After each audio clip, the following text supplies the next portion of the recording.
Welcome back to Kimchi Redneck's Kitchen, where we are cooking Danny Trejo food. Because Machete does kitchen. Oh, because Machete can cook. That too. So we got a little background music from the internet, a little relaxed movement on YouTube if you want some copyright-free stuff to chill to. So we're still cooking our way through the Trejos Tacos cookbook. This week we are on Trejos grilled chicken. Because it sounded good. Sounds good and it's easy. And easy is good. We like easy. So this recipe is going to serve about 4 to 6 people. Your very first step is going to be, well, we've already done this before we got here. So you are going to cut your chicken breasts lengthwise in half to make cutlets. So you're going to cut them flat. You don't want 2 big chicken strips. Yeah. So technically you want 2 boneless, skinless chicken breasts, but Korean chicken breasts are smaller. So there was 3 in the pack. We had 3 in the pack, so we're going with 3. So while I start the marinade, Chuck is going to take the 2 teaspoons of kosher salt and 1 teaspoon of black pepper and put that on top of our chicken. And while he does that, we will start to make our marinade. So in our marinade, we have the juice of 1 lime, which equals about 2 tablespoons, in case you did not know. We also have 1 tablespoon of adobo sauce from a can of Chipotle chilies. All right. Then we have our 1 tablespoon of sweet paprika. And yes, sweet paprika is actually a thing. There are many types of paprika, so you want the sweet version. 1 teaspoon of dried oregano and 1 teaspoon of cumin. This recipe calls for way more salt than I normally put on stuff. Well, you don't have to use it all if you think it's going to be too much for what we're using. So the purpose of the salt, the reason why you salt the chicken before adding the marinade is to get maximum flavor and tenderness. So the purpose of the salt is to help tenderize that chicken. So that is why you're doing it. So we're going to mix this up, which it doesn't make a whole lot of liquid. Like I said, you don't have to use it all, Chuck.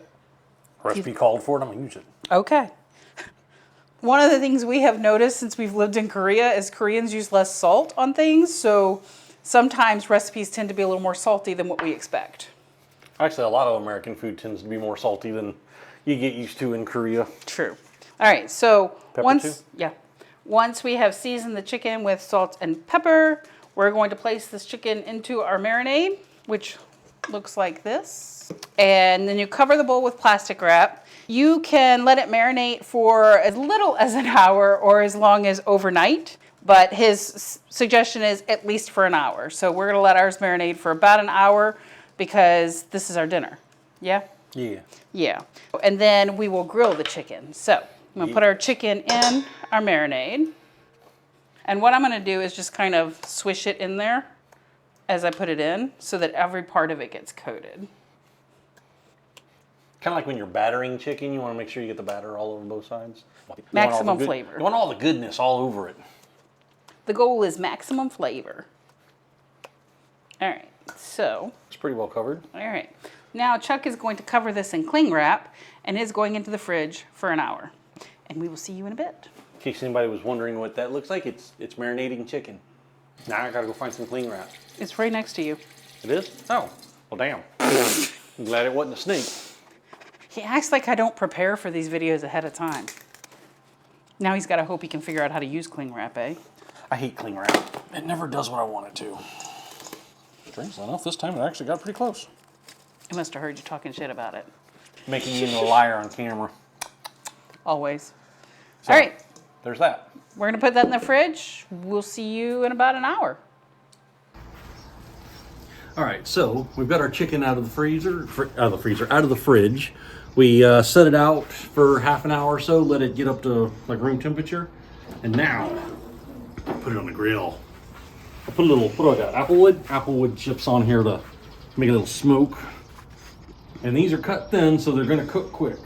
I think the recipe said about 5 minutes each side. I think they're gonna need 5 minutes each side. That's very optimistic. Of course, it might depend on the size of the chicken you're using. Korean chickens are very small. So our chicken's gonna be thin. They're very petite. So we'll get these on the grill here. And we'll be back in a few. All right, so we're back in from the grill. Got some chicken ready to cut. Into 1/2-inch cubes. Yeah, I'll figure out how I'm gonna organize this. There we go. And Melissa's got our refried beans on the... Hey, this is one I made from scratch. Yeah. Used a little of the adobo sauce and adobo peppers and a can of pinto beans, drain most of the liquid, and saute some onion in olive oil, and then use the frappe stick to frappe it all together and cook it up. Chuck said it worked for him. It's moist. Good, then I didn't overcook it on the grill. I was afraid of that. That's real thin, and it cooked real quick. I think it was like 3-4 minutes total. Honestly, with the size of the Korean chicken breast, we probably could have gotten away with not cutting them in half at all, because they're not very thick. But that actually is good flavor. I guess you also want me to heat up some tortillas. Some tortillas. Oh, God. Your pronunciation, sir, is killing me. She secretly loves it when I massively mispronounce things. He thinks I love it. He's dead wrong. There we are, some cut up chicken.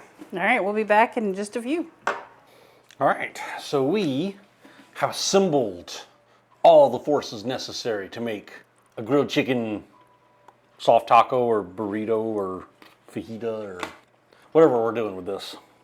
So it's like a choose your own adventure book. I'm gonna go start with the beans because I like the beans. A bit of cheese, a little more cheese. We got the American cheese and the Mexican cheese. Cheddar cheese and Mexican cheese. A little salsa, a little sour cream. A little more cheese.